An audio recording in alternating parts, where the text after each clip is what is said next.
Buenas tardes y bienvenidos a todos. Bienvenidos a este nuevo espacio dentro de Más que 9, donde hoy estamos de estreno. Hoy tenemos espacio nuevo, de nuevo. La verdad es que vaya primavera de estrenos, de espacios. Y hoy comienza dentro del Más que 9 el espacio hablando de mi libro. ¿Lo he dicho bien? Muy bien. Y bueno, pues muy contentos de inaugurarlo hoy con Claudia Nario y con Hugo Kruger, que están aquí con nosotros. Y hoy va a presentarles Belén y va a ser nuestra conductora de lujo hoy.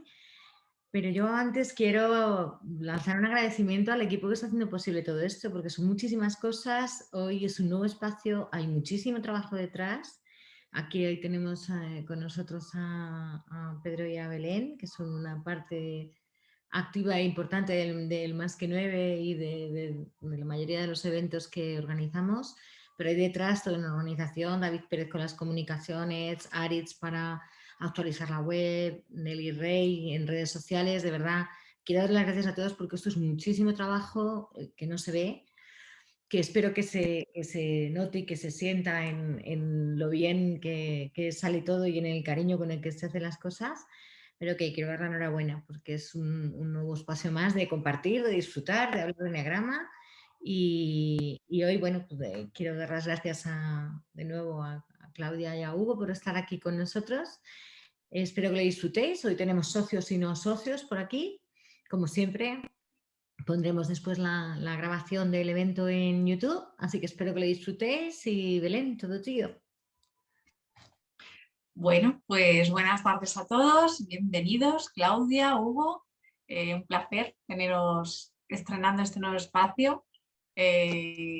Bueno, pues contaros un poco, Hugo y Claudia son psicólogos, actores, estrenan su libro, Nine Sapiens, los podéis encontrar en su web, www.ninesapiens.com. Y bueno, pues han hecho una investigación bastante interesante que han plasmado en este maravilloso libro que ya ha salido. Y aquí están para que nos cuenten, les preguntemos, vamos a participar todos, y os haré una pequeña introducción. Estáis todos invitados a levantar la mano, a participar cuando queráis, estáis en vuestra casa como siempre. Y allá vamos, Claudia, Hugo, Bueno, bienvenidos. primero que nada, muchas gracias por invitarnos. Gracias Marga, gracias Belén, Pedro, todo el equipo, porque sabemos que hay mucho trabajo detrás y nosotros encantadísimos de estar aquí y más todavía estar abriendo este espacio nuevo. Así que muchas gracias. Muchas gracias. Y podemos intentar, porque nosotros venimos preparados para tener un diálogo con ustedes. Nosotros nos encanta hablar de nuestro libro, les podemos contar.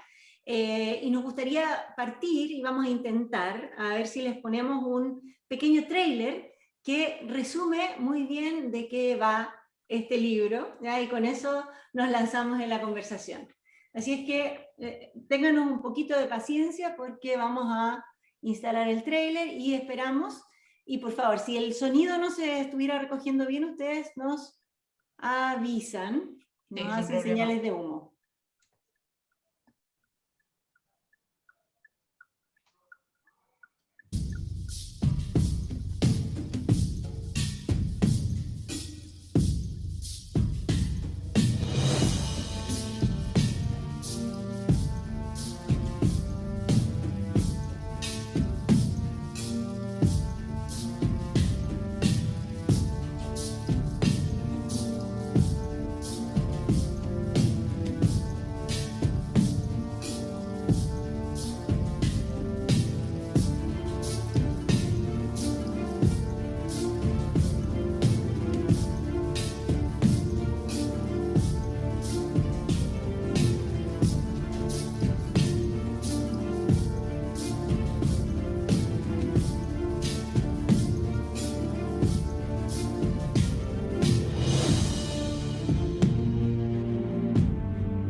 Primera pregunta, ¿se vio? Se Sí, vio muy perfectamente, bien. se oyó, Se oyó. todo muy bien. Entró perfecto. Bueno, primero me alegro. Se vio. Muy bien. Bueno, les contamos les contamos un poquitito a grandes rasgos, ¿ah? De qué va este libro y un poquito de dónde partió, y como decía Marga, creo, o Belén, los dos somos psicólogos, ¿ya? Y llevamos más de 25 años trabajando con el eneagrama y le tenemos además mucho cariño a la herramienta. O sea, ¿de dónde surgió la idea de este libro? La idea surgió hace 3 años cuando iniciamos programas de doctorado y tuvimos que defender el eneagrama frente al mundo académico, ¿ya? Esto, ustedes saben lo que significa, y queríamos también aportar nuestro grano de arena, digamos, al mundo del eneagrama. Y en este intento empezamos a investigar sobre biología del comportamiento y genética del comportamiento, y los hallazgos más recientes en estos ámbitos, y lo que nos encontramos nos sorprendió en términos de la cantidad de información nueva y lo revolucionaria de la información nueva que existía, y estamos hablando de los últimos 10 años. Y a poco andar empezamos a conectar muchos puntos y empezamos a detectar patrones y existían paralelos claros entre los tipos del eneagrama y los hallazgos en estas disciplinas. Entonces, finalmente, ¿qué es este libro? ¿Qué es Nine Sapiens? Es un libro que de manera muy amigable, para aquellos de ustedes que se animen, ¿ya? Los que lo han leído nos han dicho que está muy divertido, está muy entretenida la forma, entonces de manera muy amigable junta estos mundos. Los 9 tipos del eneagrama, por un lado, con lo que nosotros pensamos que son las raíces biológicas, la semilla biológica de cada uno de los tipos, y aquí citamos investigaciones reales, tenemos más de 300 investigaciones citadas, digamos, de la biología, de la neurobiología, de la genética, y también con otra rama del conocimiento que se llama psicología evolucionista, que estudia la personalidad como un mecanismo de adaptación a nuestro entorno social. Y por lo tanto, parte del libro también son pequeñas narraciones que sitúan a cada uno de los 9 tipos. Imagínense ustedes en un escenario de hace 40.000 años atrás, 50.000 años atrás, en la época en que éramos cazadores-recolectores. Se intenta también ofrecernos como una ventanita a mirar cómo sería la vida de un tipo 1, de un tipo 7, de un tipo 5, cuando recién sucedió la mutación que le dio origen, y por qué en el fondo al día de hoy sigue siendo adaptativo y que contribuyó finalmente al éxito de nuestra especie. No sé si lo dije muy enredado, pero eso es como la idea general. ¿Qué se van a encontrar al leer Nine Sapiens?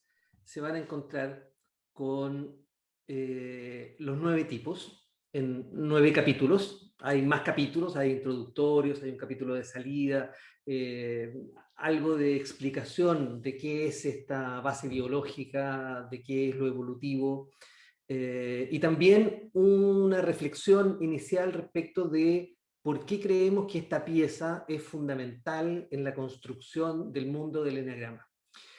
Y luego de este capítulo encontrarán 9 capítulos donde cada uno de ellos contiene, en base a esta evidencia científica, nuestra hipótesis que la relaciona con la personalidad. Es decir, cómo nacieron ya estas estructuras de personalidad, por qué fueron adaptativas, qué desafío fue el desafío evolutivo fue el que lograron resolver, y por qué eso es adaptativo hasta el día de hoy. Es decir, cómo llegó esa estructura hasta el día de hoy y en qué situaciones es más adaptativa y en qué situaciones es menos adaptativa.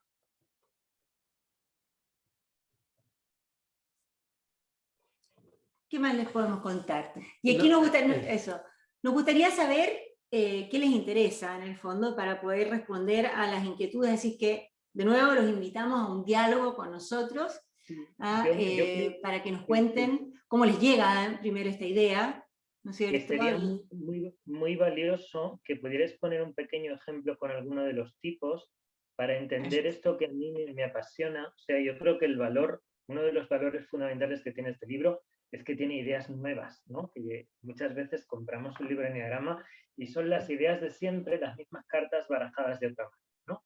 Pero mira, quizás se me ocurre, podría ser un ejemplo con el 7. Mira, por ejemplo, ¿no? Digo, un ejemplo tomado. Ya que tenemos uno, ¿no? Pero lo digo también porque profundicéis un poco en esta idea de del desafío evolutivo, que a mí me parece súper interesante y súper reveladora. Súper. Déjame hacer una introducción primero a estos 4 grandes desafíos evolutivos. ¿Por qué decimos 4? Porque los psicólogos evolucionistas, esta rama, ha identificado que estos son los 4 principales. El primero es lograr sobrevivir.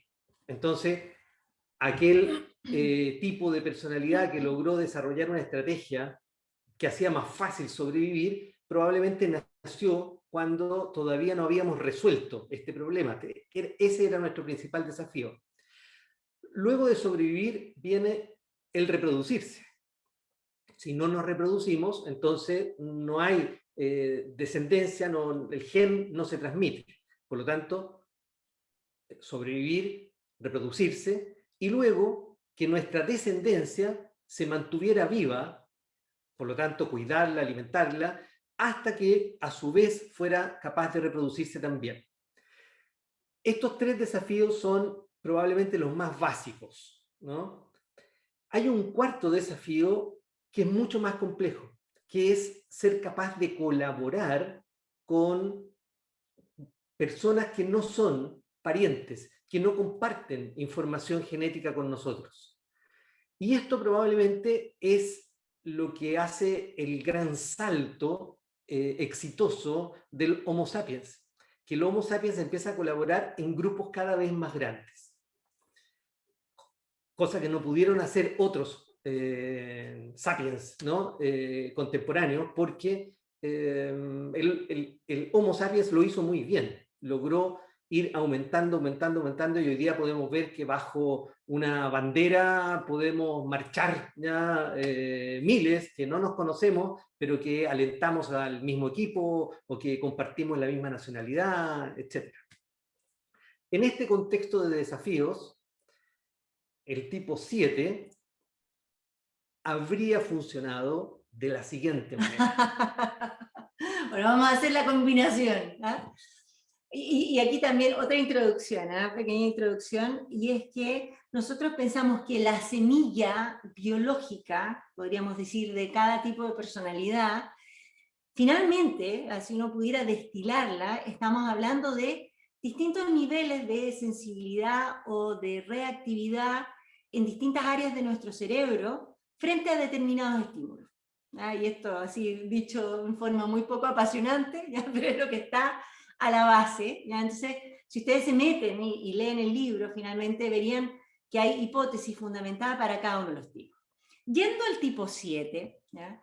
Nosotros pensamos, tenemos la hipótesis de que hace muchos miles de años habría nacido algún ser humano por allí, ¿ya? que tuvo un mecanismo que finalmente, que todos compartimos a todo esto, ¿no? Pero que nació con su centro de la recompensa en el cerebro, que funciona en relación a un neurotransmisor que se llama dopamina, ¿ya? Y que muchos de los circuitos de nuestro centro de recompensa, el hipotálamo lateral, etcétera, ¿ya? Están regulados por esta dopamina. Bueno, nace un ser humano que viene, por distintos motivos, más sediento de dopamina. Imagínense un cerebro sediento de dopamina, ¿ya? Que empieza a satisfacer esta necesidad no solo con dopamina, sino también con adrenalina y otras sustancias químicamente relacionadas. Este cerebro que nace así por razones totalmente al azar, porque las mutaciones no son en base a ingeniería, son al azar.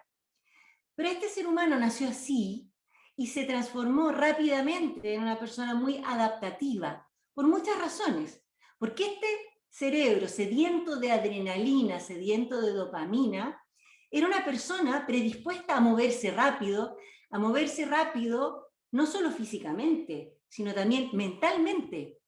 Imagínense ustedes un entorno que para los cazadores recolectores es muy común, de repente un cambio climático, de repente una situación de escasez, una inundación, cualquier situación de escasez en la que yo tengo que encontrar mi sustento, mi alimento, mi abrigo o cualquier cosa que sea necesaria para mi supervivencia, y que donde iba a buscar ayer ya no encuentro. Imagínense ustedes que estos seres humanos vinieron dotados de una capacidad de explorar muy rápidamente, con este pequeño déficit atencional que los caracteriza, ¿no es cierto?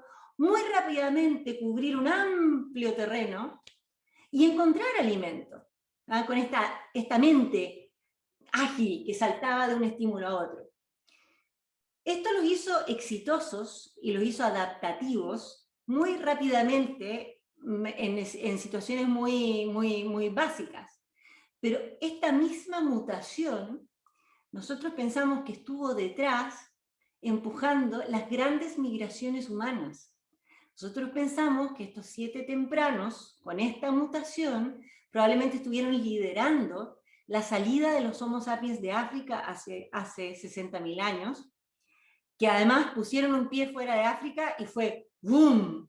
A diferencia de los neandertales, que eran más bien sedentarios, ¿no es cierto? Es que el Homo sapiens se extendieron como la pólvora. Los 7 tempranos probablemente estuvieron detrás de los que estuvieron empujando a sus compañeros a subirse unas barcazas endebles, ¿ya?, para cruzar el mar que separaba a Indonesia de Australia, y poblaron Australia. Cruzaron el estrecho de Bering. Y lo que yo les estoy diciendo es una hipótesis, obviamente, pero hay fundamento. Y ustedes habrán de saber, ¿ya?, que existe una mutación genética ya aislada, que está asociada a patrones de comportamiento sorprendentemente iguales a los que describe un tipo 7 en cualquier libro de eneagrama, sorprendentemente iguales, tanto así que tiene un apodo que le llaman el gen viajero, y este gen se encuentra demográficamente mucho más presente en aquellas poblaciones en las cuales existe un alto porcentaje histórico de migraciones. No sé si eso se entendió, digamos, pero la presencia de este gen es mayor en poblados, en ciudades, en países donde ha habido muchísima migración. Por lo tanto, y esto lo han comprobado, por ejemplo, para sitios como Nueva York, ¿no?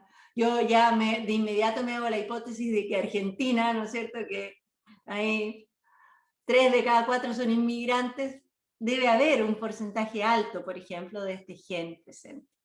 Y este es un ejemplo, aquí le estamos dando el 7, pero si quieren saber de otro, es cosa que nos pregunten, porque, como digo, este tipo de tesis es lo que nosotros narramos, y con muchas historias también, en nuestro libro.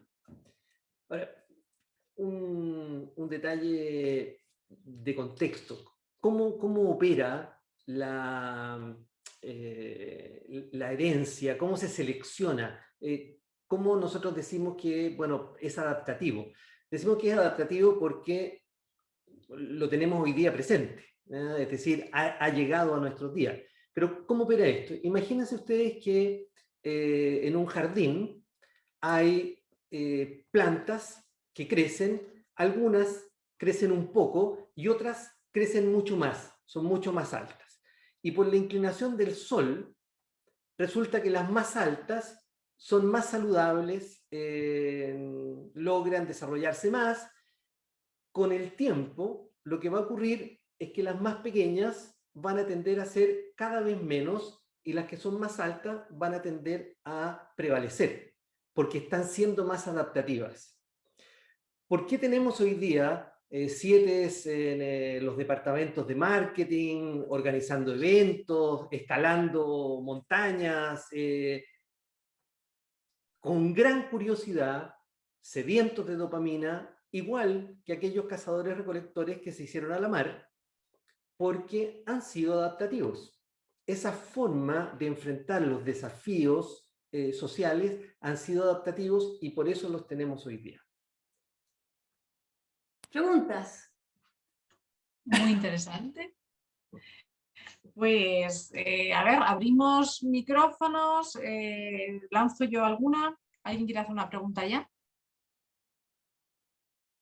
O bien, Dale, Belén.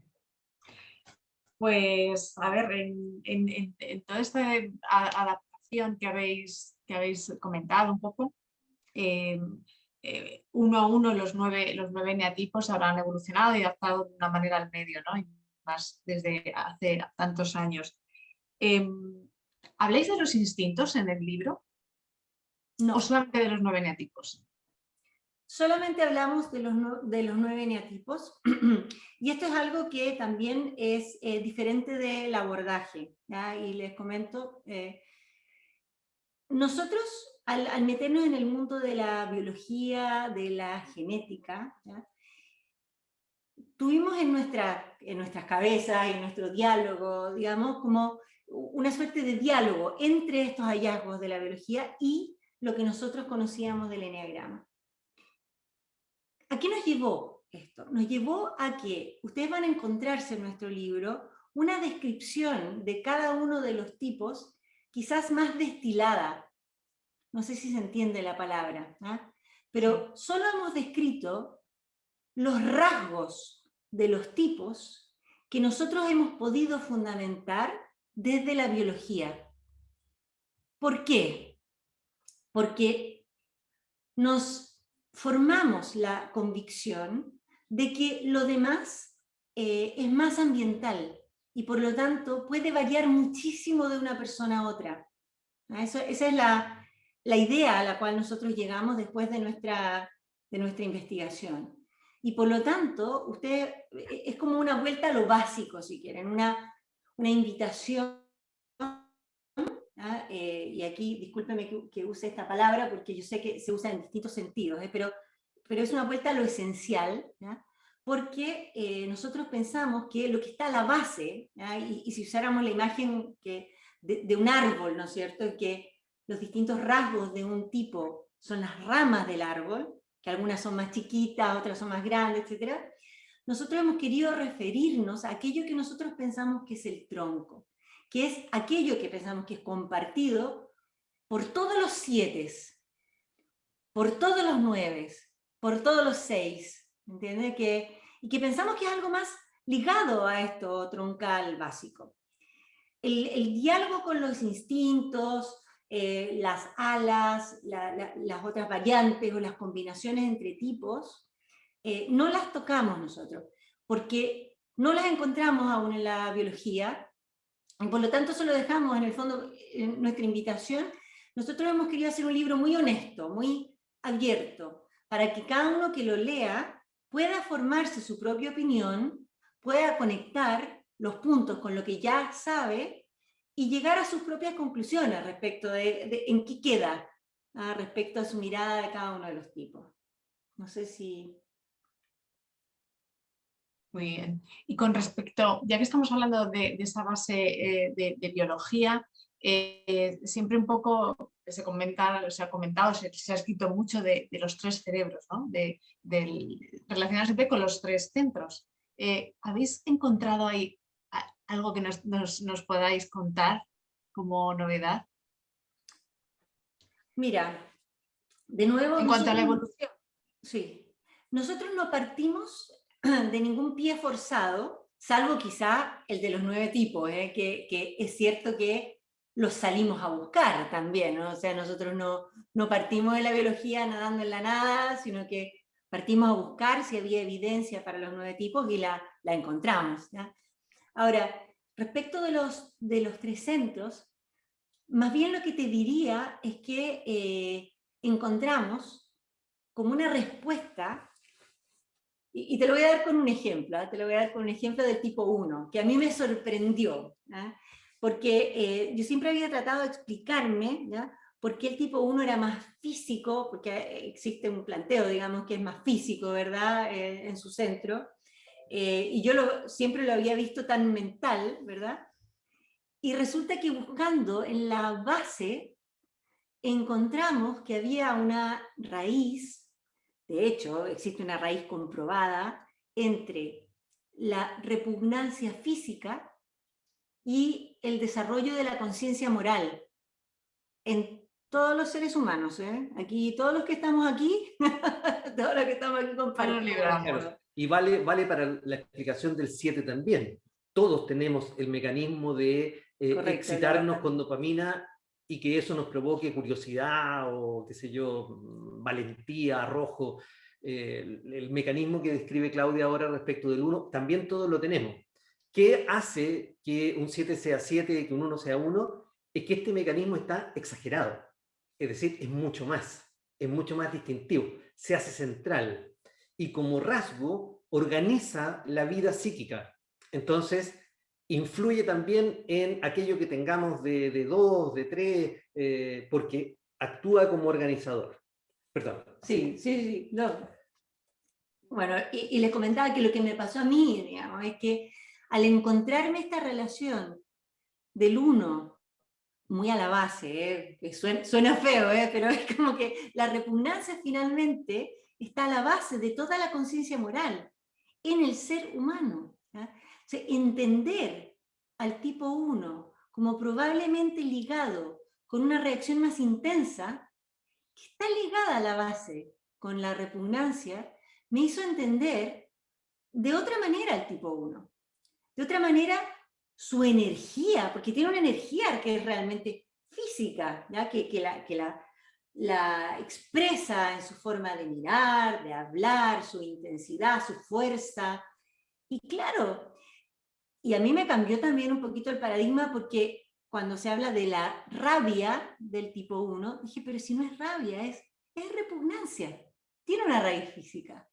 Entonces con eso les explico, bueno, no te respondí realmente tu pregunta, Belén, pero tiene que ver con encontrar una raíz que en muchos casos tiene un origen físico, pero que luego, así como el cerebro se fue desarrollando y siendo cada vez más sofisticado, muchas de nuestras funciones que tienen que ver con nuestras reacciones emocionales y procesos mentales, tenían en su origen un cerebro más reptiliano, si ustedes quieren decirlo así. Entonces está todo finalmente muy conectado. A mí la pregunta me sugiere una reflexión, y es, porque preguntaste por los centros y preguntaste por los instintos, entonces me surge la siguiente reflexión. ¿Cuál es el eneagrama ortodoxo? ¿Cuál es el eneagrama más primario? La verdad es que esa es una pregunta hoy día muy difícil de responder porque hay distintas escuelas, distintas líneas que han ido desarrollando, haciendo cada vez más desarrollos y los subtipos instintivos y muchos desarrollos diferentes. Y nosotros no fuimos a buscar eso, ni siquiera fuimos a buscar la imagen del círculo con las flechas, tampoco buscamos ahí, porque nuestra mirada fue en, ¿realmente existen 9 tipos? ¿Existirán 10 y están mezclados o existirán menos? Y resulta que sí encontramos evidencia para 9, claramente. Ahora, ¿qué pasaría si desde la perspectiva evolucionista y desde la perspectiva biológica de combinaciones aleatorias surge un desafío que hoy día no somos capaces de ver, un desafío evolutivo? Por ejemplo, aparece vida en otro planeta. encontramos vida en Marte y tenemos que relacionarnos con seres completamente diferentes a nosotros. Va a ser un desafío social gigante. A lo mejor eso implica que evolutivamente se van a seleccionar algunas conductas que nos den origen a otro tipo. No podemos saberlo, claro, pero en la mecánica de evolución y combinaciones aleatorias, perfectamente podría ser posible. Sí. Hemos encontrado lo básico para sustentar una base biológica y evolutiva para cada uno de estos 9 tipos, sí. Sí.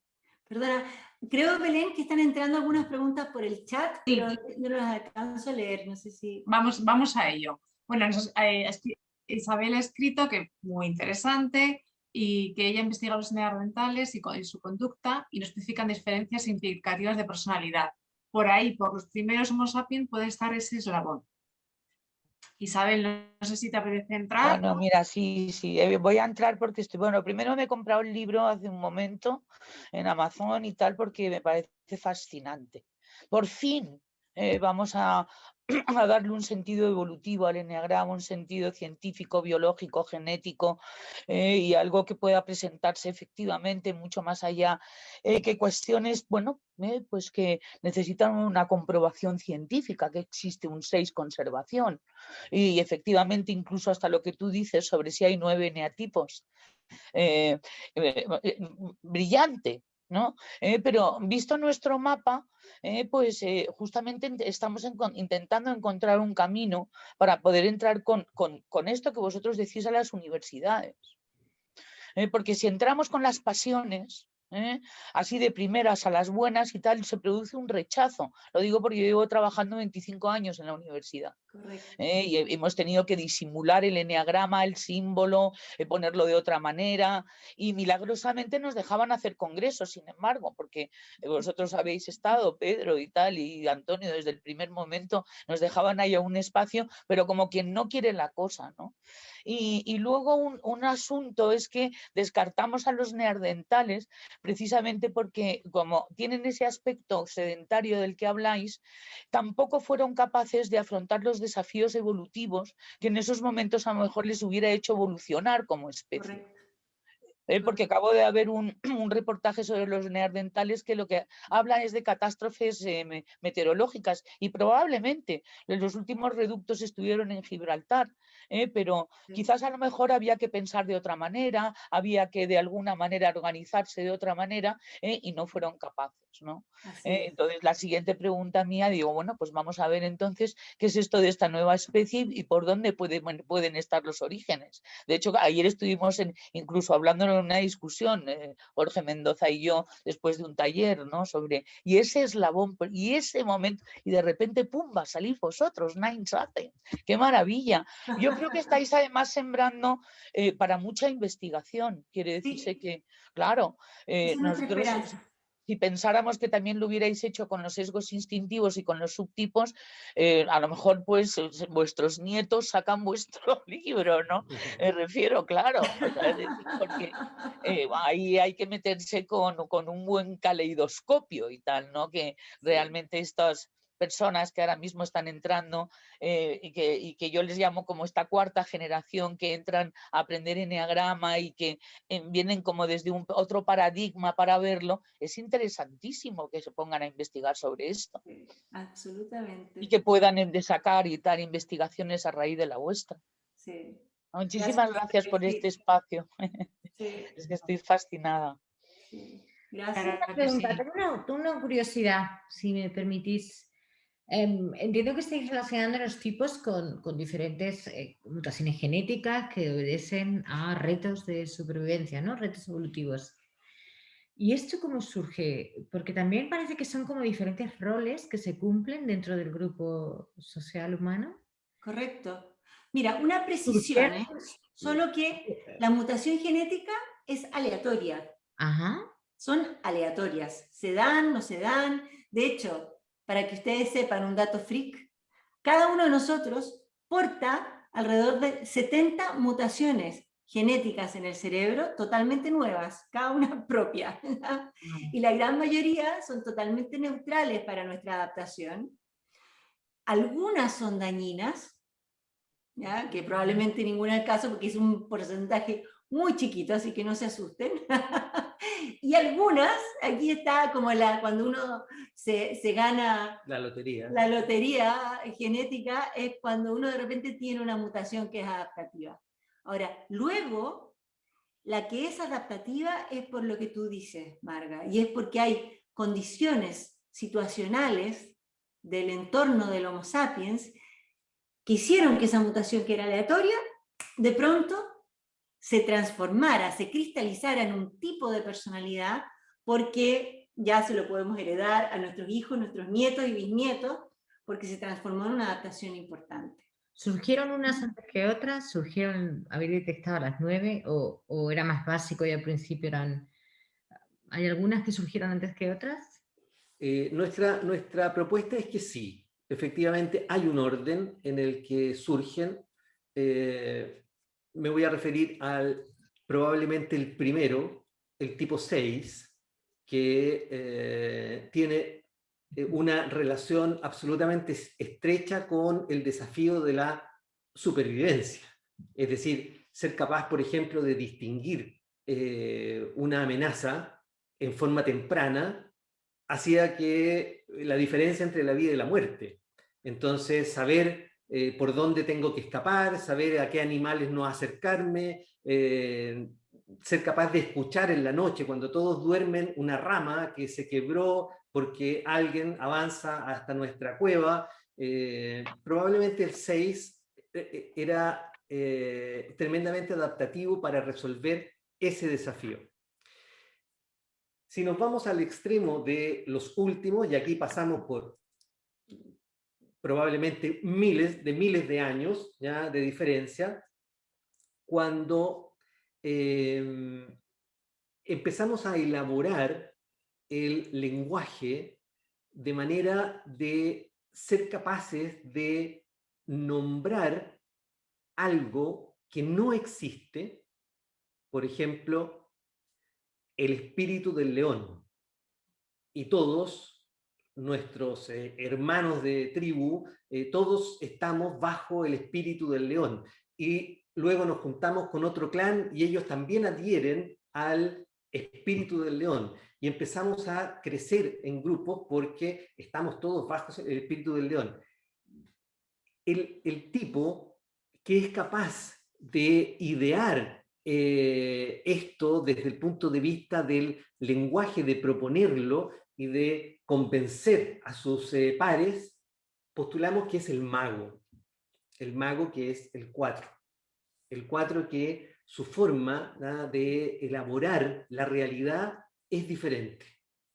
Entonces, probablemente el 4 y el 5 serían los últimos, y los primeros, el 6, el 8, el 3 posiblemente. El 3. Nosotros tenemos toda una hipótesis, ¿eh? Hacemos una línea del tiempo, con ciertos hitos, la gran glaciación, la salida de África. Pensamos que probablemente algunos de los tipos son anteriores a la especiación del Homo sapiens, que probablemente pueden haberse generado en nuestros ancestros, que los hayamos compartido con los neandertales, por ejemplo, que teníamos ancestros comunes, que son anteriores al Homo sapiens como especie. Entonces nosotros, también parte de nuestra hipótesis es cómo fueron resultando adaptativos, independiente de cuándo fue la mutación, en qué momento de la evolución de la historia de nuestra especie como especie podría cada uno de ellos haber resultado adaptativo. Había más preguntas en el chat, yo estoy así como atenta a que responder las preguntas. Sí, María de Lácer, María, ¿quieres preguntar? Te abro el micro y cuentas tú. A ver. Bueno, pregunto yo. Primero, mucho gusto, un gustazo estar acá. Lo mismo. Estoy desde Argentina y soy bastante estudiosa, soy psicóloga también y soy estudiosa del enneagrama, así que cuando me llega algo, información, ahí estoy ávida de escucharlo. Ahora en mi cuarentena, guardada mi día 13 de COVID, no sé cómo, pero me llegó a mí también, así que acá estoy, escuchándolos. Un gusto. les quería preguntar, ustedes nombraron los 4 desafíos evolutivos. Mi pregunta es si hay una correlación, como recién venían diciendo del 6, por ejemplo, con cada uno de los 9 eneatipos respecto a esos 4 desafíos. Interesante la pregunta. A ver, yo no te diría que es una correlación 1 a 1, porque en el fondo todos los tipos más o menos se manejan con todos los desafíos, pero obviamente, ¿ya? Obviamente cada uno de los tipos tiene más facilidad con algunos desafíos que con otros. Y te pongo el ejemplo del tipo 2. El tipo 2, nosotros pensamos que mutó del instinto parental y del mecanismo de la oxitocina, que para el tipo 2 vino tan fuerte en el fondo, en su mutación, que es algo que de nuevo todos compartimos, ¿no es cierto? Todos cuidamos y queremos mucho a nuestros hijos, todos tenemos el instinto, ¿no es cierto?, de cuidar y proteger a nuestra familia, pero para el tipo 2, con una sensibilidad mayor a la oxitocina y a la vasopresina, es un tipo que empezó a sentir que su familia eran todos sus amigos, sentía como familia a gente de la otra tribu, del otro clan, se empezó a tejer relaciones y a cuidar a los ancianos y a los... ¿Me sigue? Entonces, claramente, por ejemplo, el tipo 2 tiene una vocación mayor por el tercer desafío que nombró Hugo, que es cuidar a mi familia, ¿verdad? Pero si tú pones el tipo, por ejemplo, el segundo, bueno, el de sobrevivir es el más básico y claramente nosotros pensamos que tiene una mayor ligazón con los que aparecieron primero, ¿verdad? Con el tipo 6, con el tipo 8, con el tipo 3. Pero no es una relación unívoca, ¿no?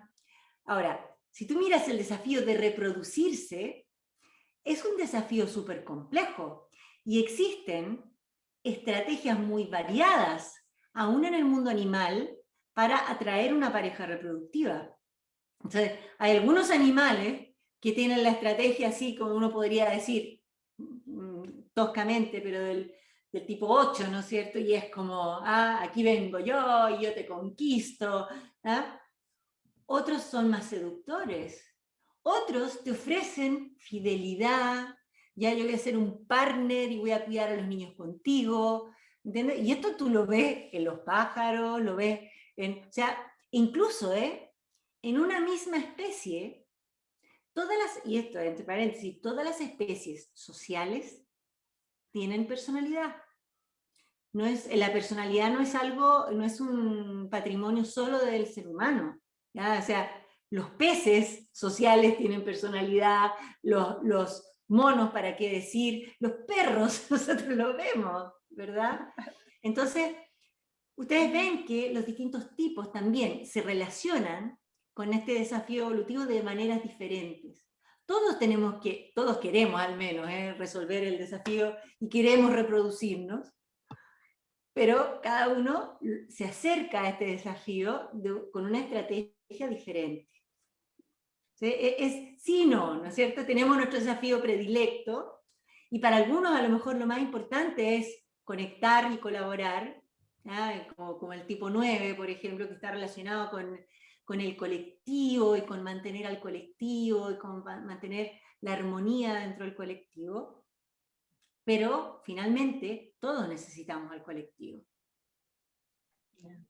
Muchísimas gracias, muchísimas gracias. Casualmente me siento muy 2. Ah, mira.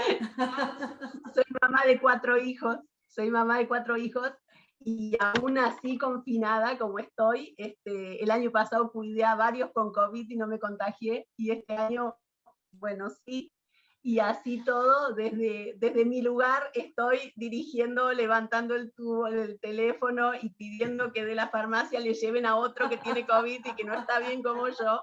Entonces estoy tratando de ayudar telefónicamente sin salir desde mi casa. Bueno, o sea que el 2 uno lo lleva en la sangre. ¿Viste que es adaptativo? Desde acá cuidando a pesar de mi confinamiento. Bueno, pues nada, María, cuídate mucho. Gracias. Diana, también ha escrito en el chat, ¿te apetece entrar?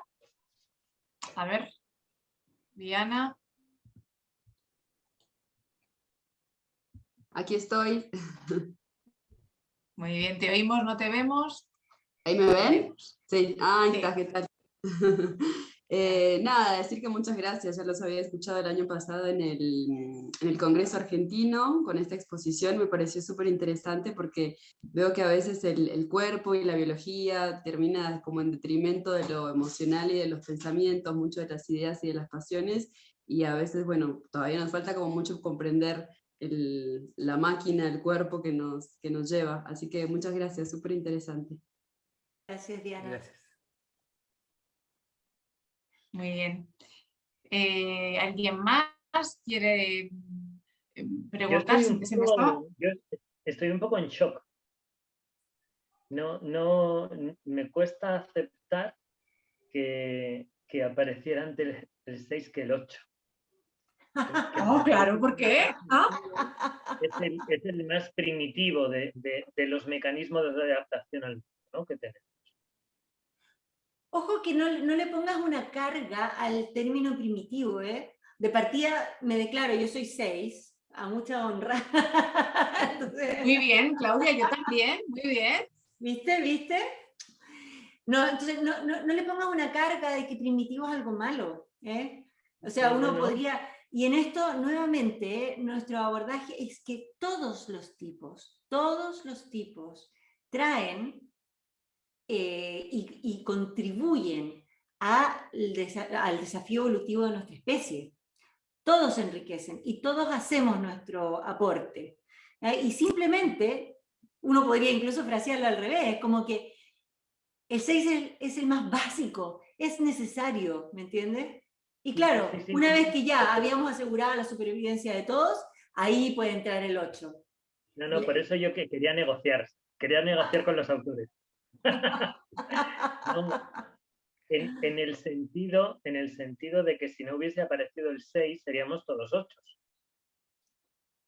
O estaríamos todos muertos, uno de dos. Claro, si fuéramos todos 8 estaríamos muchos. Bueno, la verdad es que no lo sé, ¿eh? Porque para nosotros la contribución adaptativa del 8, ¿ya? Que ustedes bien la saben también, digamos, pero se da sobre todo en los momentos en que hay mucho por ganar o perder, en los momentos en que, en el fondo, hay que enfrentar una crisis, una guerra, nos invaden, ¿ya? Ahí es cuando brilla el 8. Pero en otros momentos, la verdad es que todos los demás pueden brillar incluso más, sin desmerecer a los 8 aquí presentes, ¿eh? Pero Así es, así. sin desmerecer a nadie. Yo entiendo que identificáis en el caso del 6 porque el instinto básico es el de supervivencia, luego viene todo lo demás, pero si no sobrevives, si no estás vivo... Exacto, supongo exactamente. Que es un instinto primario. Ahora, una reflexión. Esto es ficción total, es especulativo, pero una reflexión respecto del 6. ¿Será adaptativo hoy día el 6 en una sociedad con altísimos niveles de estrés?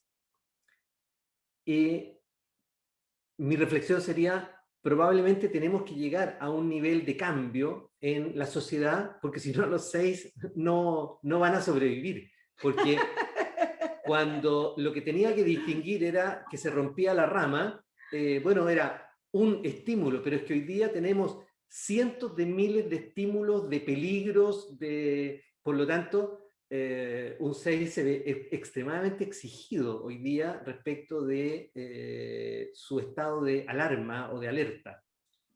Entonces, o se van a convertir en personas extremadamente fuertes respecto de ser capaces de controlar este nivel más básico de alerta, o se nos van a enfermar mucho.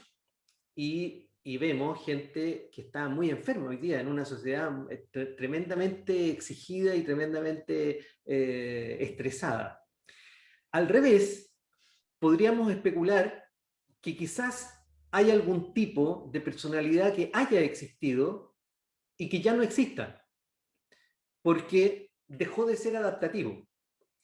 quiero ponerles un ejemplo del mundo animal. Este ejemplo me sorprendió mucho. La mariposa nocturna, un cierto tipo de mariposa nocturna, tiene una bacteria en sus oídos que la deja completamente sorda. Como el depredador natural de esta polilla, de esta mariposa nocturna, es el murciélago, cuando la mariposa nocturna deja de escuchar el chillido del murciélago, es fácilmente comida. Por lo tanto, habrían desaparecido todas, ¿ya? Porque esta bacteria la deja completamente sorda. Pero resulta que cuando desaparece la mariposa nocturna, también desaparece la bacteria. Entonces esta bacteria, que quiere sobrevivir, ha desarrollado un mecanismo de solo estar presente en el oído izquierdo de la mariposa nocturna. Solamente allí se reproducen, nunca en el oído derecho, porque si deja completamente sorda a la mariposa nocturna, desaparecerían todas. Entonces, el equilibrio de factores para que permanezca una determinada especie, en este caso de tipo de personalidad o estrategia, es muy delicado. Es muy delicado, depende de muchas cosas. Porque el tipo 2, por ejemplo, siguiendo con el ejemplo, necesita que haya una apertura de su sociedad a su entrega de afecto y a su petición de afecto. Si fueran sociedades completamente frías, probablemente el tipo 2 dejaría de ser adaptativo. En otra ocasión les voy a comentar por qué el 6 sigue siendo adaptativo. Porque... No, pero yo no he dicho que no sea adaptativo. ¿Puedo hablar? Sí. Perdona. Ayer hablábamos sobre que hay algunos tipos que son más presa y otros son más depredadores, en un sentido absolutamente grande del tema. Es decir, ¿no? Por ejemplo, en el caso del depredador, si la mirada es más focal, más focalizada, objetivo. En el caso de la presa, la mirada es más 180, 200, que es quizá lo que se necesitaba en el momento evolutivo de ese desafío, más que una atención focalizada depredadora, una atención más, vamos a decir, no 360 porque no la tenemos, pero casi del 6.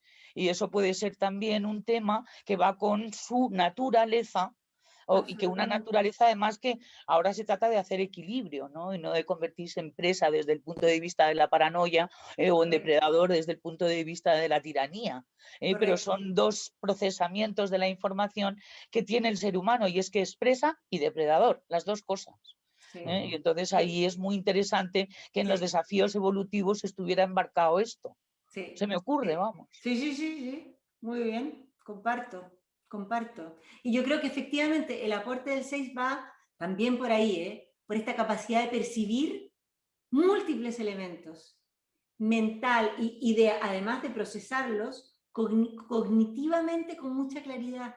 Porque en el fondo esta atención te da un nivel de alerta y una claridad mental, pero a la vez una capacidad de percibir el mundo emocional con bastante nitidez y profundidad. Así que otro día No, pero lo último, y es que la humanidad puede estar siendo presa de algunos frentes.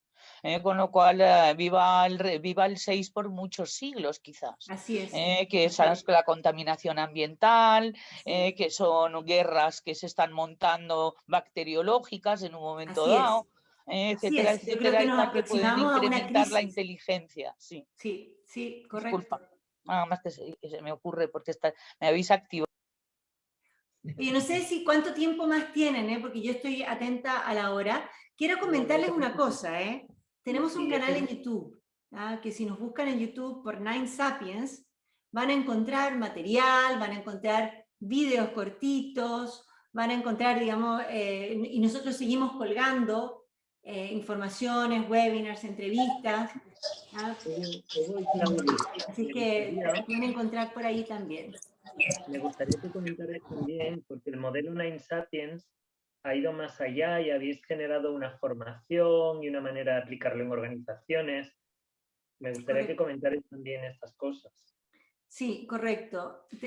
Yo diría que la voluntad de abrir la puerta de la academia o del mundo científico estuvo primero, como decía Isabel, pero nosotros venimos del mundo de las organizaciones, hemos sido consultores de organizaciones durante muchos años, formando líderes, haciendo coaching, y no podemos no unirnos a ese mundo. Entonces, a medida que Nine Sapiens empezaba a desarrollarse estos últimos 3 años, hemos tenido oportunidad de trabajar con organizaciones y déjenme decirles, esto es una experiencia personal, una apreciación mía, pero mi primer acercamiento fue, antes de que lo tuviéramos completamente dibujado, hablé de la tribu y mencioné los 9 roles que probablemente tuvo cada tipo en esta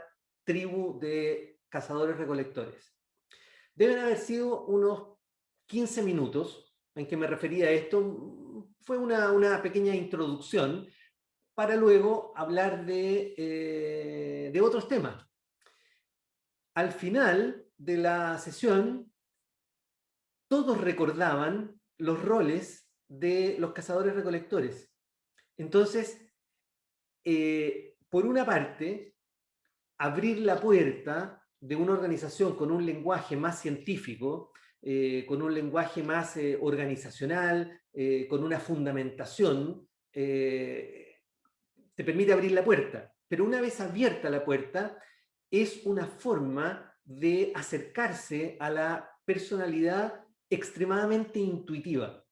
Es muy intuitiva, es muy rápido en que pensemos en estos roles y seamos capaces de empezar a elucubrar cada uno por su cuenta, digamos, de cuál es el valor evolutivo que tiene cada uno de los tipos.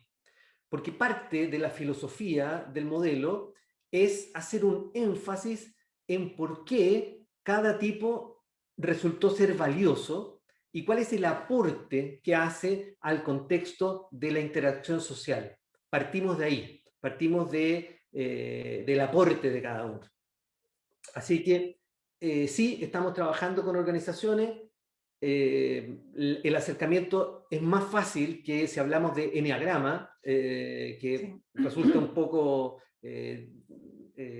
rechazado por algunas organizaciones, porque estamos hablando de estudios científicos. Y por otra parte, es tremendamente intuitivo, entonces les cuesta muy poco llevarlo a la práctica, aplicarlo, tanto en temas de autodesarrollo como de mejora del clima o las relaciones de un equipo o la distribución de tareas de un equipo. Lo otro es que armamos un programa de certificación para las personas que quisieran enseñar el modelo o que quisieran usarlo profesionalmente certificado por nosotros, y toda esa información la encuentran en nuestra página web, digamos, cómo está escrito el programa, lo que implica, y también en la página web publicamos regularmente cuando iniciamos un ciclo de curso. Iniciamos, por ejemplo, el 15 de abril uno en inglés. El que iniciamos el 15 de abril es en inglés, pero próximamente vendrá uno en español. Así es que también, o sea, también queremos en el fondo, queremos provocar lo que decía Isabel, queremos provocar investigación, queremos investigar, como invitar a psicólogos, neurobiólogos para que investiguen y conecten estos puntos, y queremos invitar a coaches, a personas que trabajan ayudando a los demás a desarrollarse, sea en el entorno organizacional o en otros entornos, que se acerque y que tenga esta mirada, porque realmente, y esto lo decimos con convicción, realmente creemos que aporta y complementa lo que ya sabemos del eneagrama. Otra de las cosas que me gustaría comentar, con agradecimiento, es que yo no soy de los profesionales del eneagrama que tenga tanto interés en la ciencia o en el enfoque científico, ¿no? Pero desde un enfoque quizá menos científico que el mío, no me estorba toda la ciencia que ponéis. Es decir, no es una ciencia confrontadora, es una ciencia integradora, ¿no? Y esto también me parece muy, muy valioso, porque a veces en el mundo del eneagrama están los espirituales y los científicos, ¿no? Los prácticos y los teóricos, ¿no? Y a mí de verdad que encontré tantas ideas estimulantes que hasta a lo mejor estamos ayudando a una integración que no parece tan fácil a ver, ¿no? Aunque vosotros digáis que las mutaciones son al azar, funciona igual si no son al azar. Claro, ¿Qué es el azar? Definamos el azar, ¿no? En preguntas filosóficas, ¿no? Sí, claro, ya es una pregunta más existencial aquella. Pero me alegra que lo veas así, Pedro, y si me permite, yo creo que nosotros hemos querido aportar una ciencia divertida también. Yo creo que el libro está muy fácil de leer, está entretenido, como decimos los latinos. No se imaginen un bloque de cemento en que ahí la cita, no, está fácil de leer. Así es que de verdad los invitamos porque creo que está... Y un detalle, nosotros no somos científicos. Si bien es cierto, estamos en el ámbito de la investigación, hemos llegado tarde, no somos de los que partieron temprano con la investigación, hemos sido profesores universitarios durante muchísimos años, pero nosotros tenemos una libertad que en general los científicos no tienen. Les voy a dar un ejemplo. Yo hago clases en la Universidad de Barcelona en el Departamento de Psicología Social. Y hay una palabra que no puedo mencionar. No la puedo mencionar en mis clases. Ya no puedo hablar de esto. Personalidad. Porque la personalidad no es un constructo reconocido por la psicología social. Lo más cercano es el self. ¿Ya? Hablar del self. Entonces puedo hablar del self, pero no puedo hablar de personalidad. Y esto hace que... ¿por qué les doy este ejemplo? Porque las parcelas de la ciencia funcionan como silos y hay pocos vasos comunicantes entre distintas disciplinas científicas. Como nosotros no somos científicos radicales, nosotros podemos combinar y tomamos biología, y tomamos psicología, y tomamos biología del comportamiento, y tomamos psicología evolucionista, y lo mezclamos con los tipos del eneagrama. Entonces, bebemos de muchas fuentes porque tenemos una libertad que el científico radical no tiene. Nosotros sí queremos integrar. Y sí nos interesa ver cuál es ese punto común que las distintas líneas del eneagrama comparten. Bajamos hasta ahí, hasta el punto más primitivo, porque es lo que nos une. Y uno de los principales impulsores del eneagrama en su primera encarnación, que fue Claudio Naranjo, dejó este reto tirado. Dijo: yo no he sido capaz de abrir la puerta de la academia, porque la academia no se compró esto del eneagrama y nos dejó fuera, ¿ya? Pero aquí está el trabajo para los que vienen. Hay que validar el eneagrama en el mundo de la academia. Y nos encantaría aportar algo y estimular a que sí sea. Sí. De acuerdo. A mí también me abrís un poco una puerta porque me han ofrecido hacer una formación en un hospital público y claro, entras ahí con la ciencia, o sea, con lo cual estáis aportando muchísimo. Una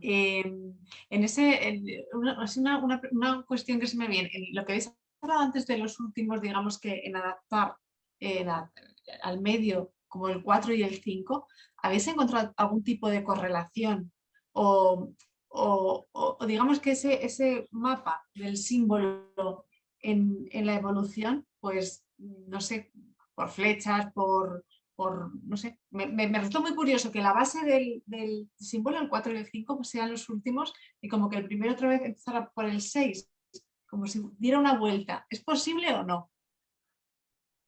Mira, yo lo más honesto que te puedo decir es que no me pronuncio, porque nosotros no lo encontramos y no lo vimos, no lo supimos ver así, no, pero sí que les podemos contar nosotros el relato de lo que nosotros encontramos en la evolución, y por ahí alguno de ustedes hace el nexo, pero nosotros no salimos a buscar ni las alas ni el símbolo, más bien fuimos un poquito más mente abierta a ver qué es lo que encontrábamos en la biología y en la evolución, y eso es lo que pusimos en el libro, ¿no? Organizado por los tipos. Por ahí, los que vengan después podrán construir y encontrar nuevas cosas que a lo mejor nosotros no supimos ver en los mismos datos que nosotros estamos presentando, o en otros más, porque esto es noticia en desarrollo, es decir, cuando uno se mete a ver lo que ha avanzado. Piensen ustedes que el análisis del genoma completo humano partió el año 2000 los primeros. El genoma antiguo, el 2010. O sea, estamos hablando de algo que es súper, súper reciente.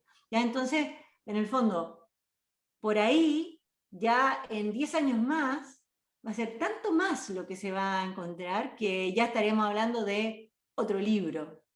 No.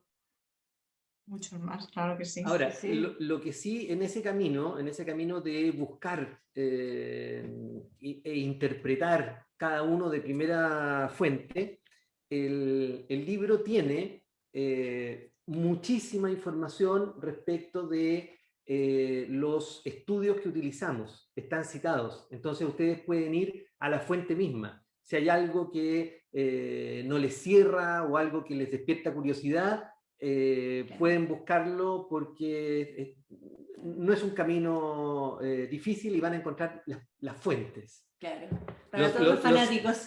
Los experimentos, por ejemplo. Claro. Cierto, para encontrar las fuentes, para todos los que estamos aquí, todos los que nos van a ver en YouTube, ¿qué hay que hacer para comprar vuestro libro? Bueno, ¿qué hay que hacer? Pues está, si lo buscan en Google, vamos, lo encontrarán en Amazon, en Casa del Libro, en distintas plataformas lo están ofreciendo. Yo ahí siento la necesidad de hablar. Yo lo he pedido en una librería de barrio y en una semana me lo han traído. No hace falta comprárselo todo a Amazon. ¡Qué bien! Sí. Me encanta lo que dices, Pedro. Bueno, efectivamente en España... Menos los que tenemos prisa. En España. Perdón, ¿y a la Argentina cómo llega? ¿Cómo llega a la Argentina? Hola, Hugo. Hola. Hola, Viviana. Hola. Mira, gracias por la pregunta, Viviana, porque efectivamente no eres la primera que nos hace la pregunta, y sabemos que tenemos... a ver, siempre el tema con la distribución, y cuando uno no es un autor muy conocido, mira... Les digo, una cosa es escribir el libro y otra es lograr que te lo distribuyan, así que está haciendo un poquito un segundo parto, ¿ya? Y con Argentina particularmente tenemos un problema porque ustedes tienen problemas para comprar en dólares y Amazon, sí. ¿No? Mira, entonces estamos hablando directamente con la distribuidora y estamos intentando contactar librerías en Argentina para establecer el puente, ¿ya? Buenísimo. Es lo mejor que te puedo... Y si quieres acelerar el proceso y nos recomiendas una librería o nos das un nombre de con quién hablar, fantástico. Y bueno, voy a tratar de ver con quién puedo para que ustedes contacten directo. Genial. Porque si no estamos siempre clavados acá. Exacto. Y perdón que entré tarde, pero les cambiaron el horario a ustedes, porque yo tenía que a las 7 de ustedes son las 3 de la tarde. Y entro y ya estaba. Creo que sí. Claro. Bueno, hemos cambiado la hora. Una hora tarde. Fue justo que dejé despejado para entrar y entré una hora tarde. Oye, Viviana, bueno, si quieres te envío, porque nos van a seguir haciendo entrevistas, de hecho tenemos una el miércoles, te puedo enviar ese link si quieres. Dale, sí, me coincide con el horario, porque el miércoles tengo consultorio bastante, pero bueno, si puedo entro de nuevo, igual ya escuché todo en Lisboa en inglés, pero lo quería escuchar en español. Nosotros, como siempre, pondremos el vídeo en el canal de YouTube de la asociación y también lo podrás ver. Así que... qué bueno. Buenísimo. La verdad es que ha estado muy interesante. Buenísimo. Es verdad que hemos cambiado la hora y se nos olvidó decirlo la semana pasada. Sí. Perdonad. Pues, ¿alguna pregunta más? ¿Alguna sugerencia? Los escritores, ¿queréis contarnos algo que os haya sorprendido en la investigación, en la redacción del libro? Algo súper, no sé, que os haya llamado mucho la atención en vuestra investigación. Yo te diría que una de las cosas más sorprendentes para mí fue leer el libro cuando estaba terminado. Lo leí y lo disfruté enormemente porque de muchas cosas ya no me acordaba y tuve la sensación de que no lo había escrito yo. No sabía qué cosas había escrito Claudia, qué cosas había escrito yo, porque realmente fue un trabajo conjunto. Entonces, leer algo y que te guste, es como, ¿qué libro me gustaría leer?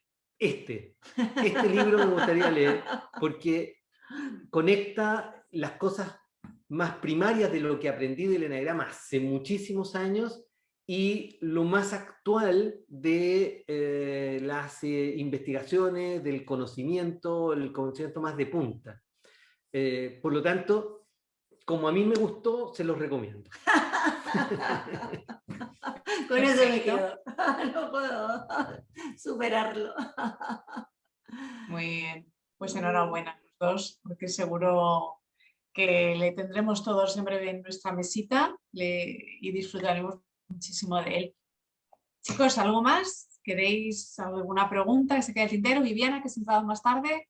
Sí, yo quiero aportarle a esta visión de Hugo que yo comparto, además de compartir el número con él, que ya sabemos eso desde hace mucho, esta visión un poco a lo que es Wilber, ¿no? Que todos los modelos tienen una parte de verdad y si no cerramos la mente, nos podemos dejar empapar por ellas.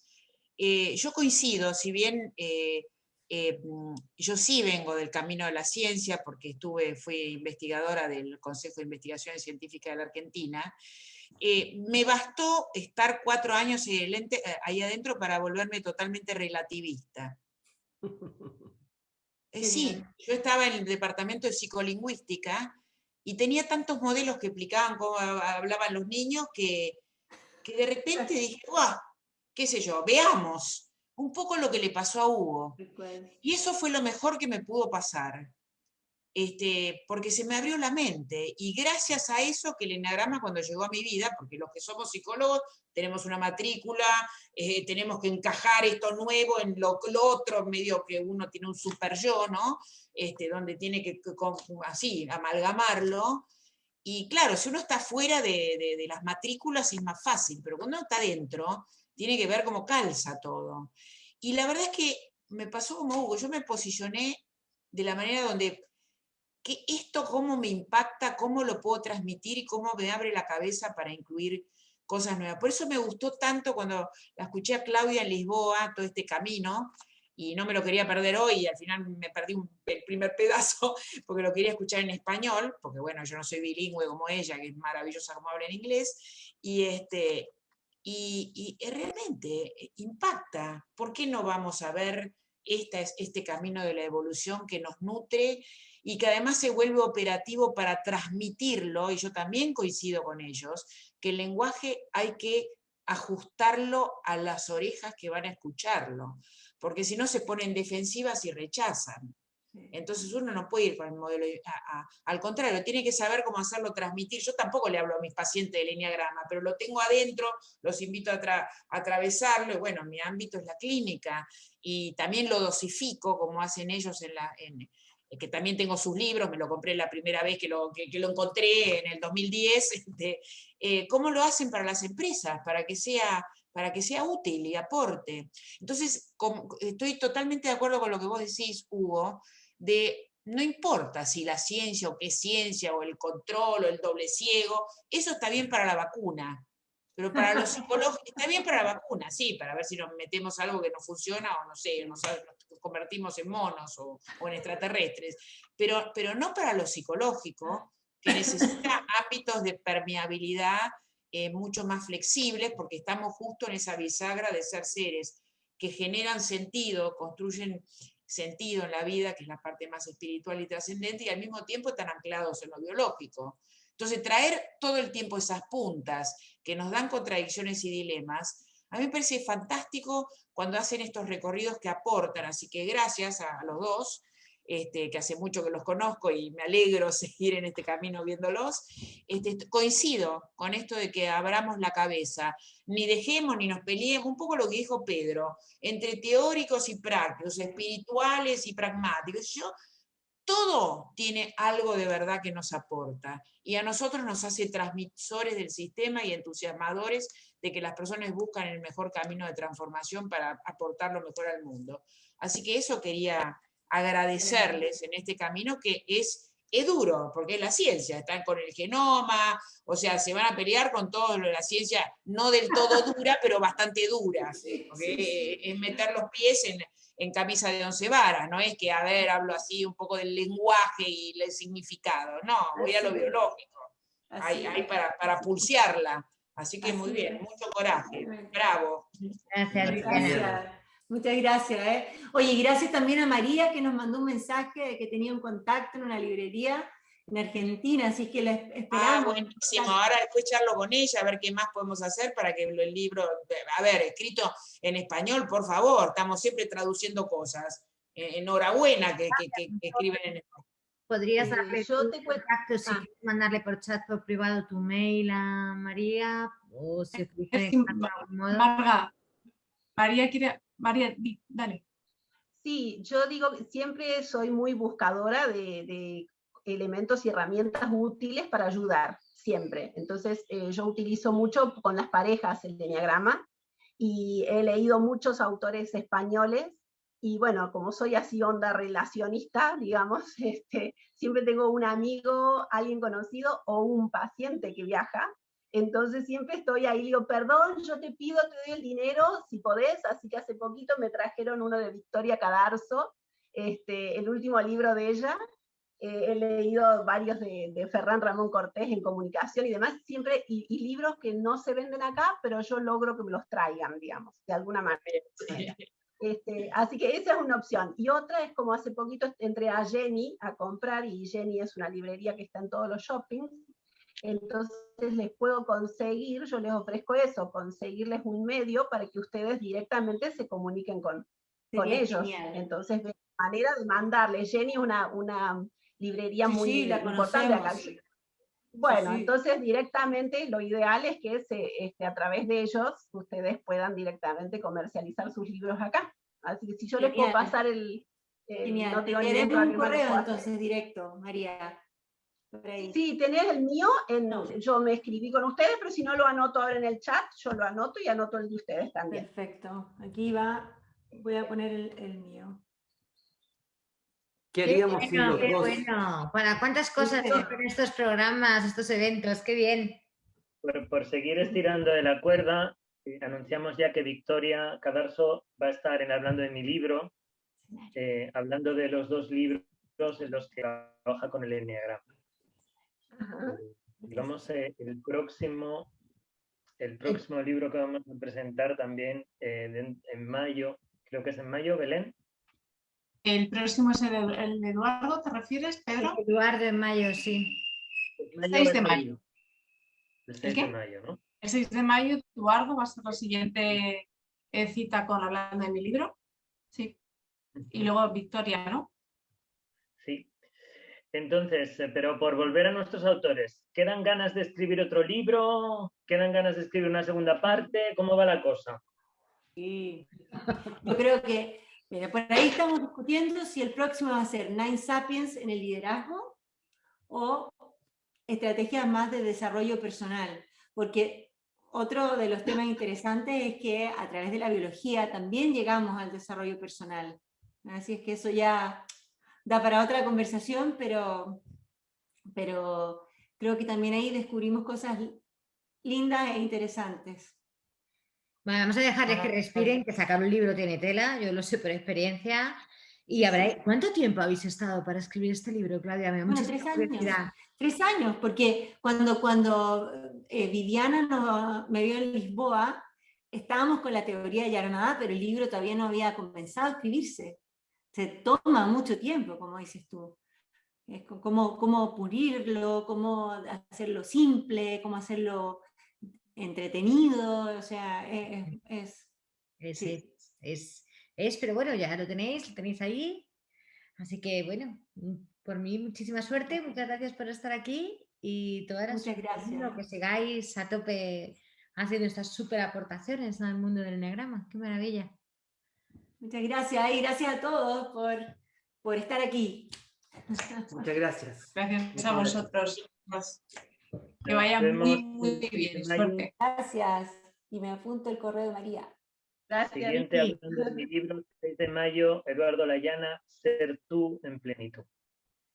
Y mientras tanto, pues, Belén. Alguien decía que mañana Eduardo tiene una presentación del libro, pero no es con nosotros. Vendrá a un espacio de la asociación. Es que lo había puesto en el chat. Eso es. Entonces... Sí, Eduardo vendrá más adelante. Porque creo que Isabel va a estar con él, ¿no, Isabel? Isabel se ha ido, Pedro. Sí, se ha despedido. Se ha despedido, Isabel nos encontraba muy bien. Bueno, deciros antes de cerrar que ya un poco por contar los siguientes eventos, aparte de hablar de mi libro, que será Eduardo en mayo, tenemos que está aquí Necane. Sí, sigue aquí Necane. Tenemos a Necane el 14, hablando de virtudes y eneatipos. Necane, ¿cómo estás? Te hemos hablado esta mañana. Con mucho miedo. Va a ir todo muy bien. Nos va a hablar de investigación que ha hecho ella sobre las virtudes y los eneatipos en cada eneatipo. Estará estupendamente, ya os digo, será el día 14 de este mes. Necane, véndelo. ¿Quieres contar algo? ¿Avanzar? Invita. Bueno, pues si eso me suple el vídeo, pero no me lo va a suplir y me pides. Nada, pues es que se trata de una pequeña investigación sobre las virtudes de primera navegación que coincidirían, que no son las clásicas del enneagrama, que son en el lenguaje de Aristóteles, aunque suene muy así, son las de segunda navegación. Las que van a contrapelo y al mismo tiempo pues nos equilibran, ¿no? Pero estas de primera navegación son las que nos nacen innatas, ¿eh? Y tienen que ver con los aceleradores. Y bueno, pues hice una pequeñita investigación y un PowerPoint y lo he practicado con diversos alumnos y bueno, pues presentar el enneagrama también desde ahí, después de ver las sombras, es un poco de alivio.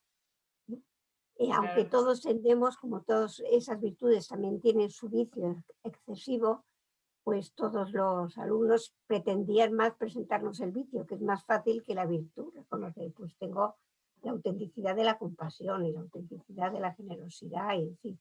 Lo que nos es dado, que nos parece tan común que ni siquiera apreciamos como don, y que es como la base para las de segunda navegación, que son las del enneagrama típico. Ya he hecho propaganda, Belén. Va a estar muy interesante. No me he cortado. Gracias, Necane. Seguimos en contacto nosotras y con Pedro y con todo el equipo para coordinarlo. Y bueno, pues nada, que mil gracias, Claudia, Hugo, por vuestro libro, por estar, por ser tan generosos. Y a los demás, poco más, que nos vemos en el siguiente evento. Y nada, esta es vuestra casa y gracias por estar. Bueno.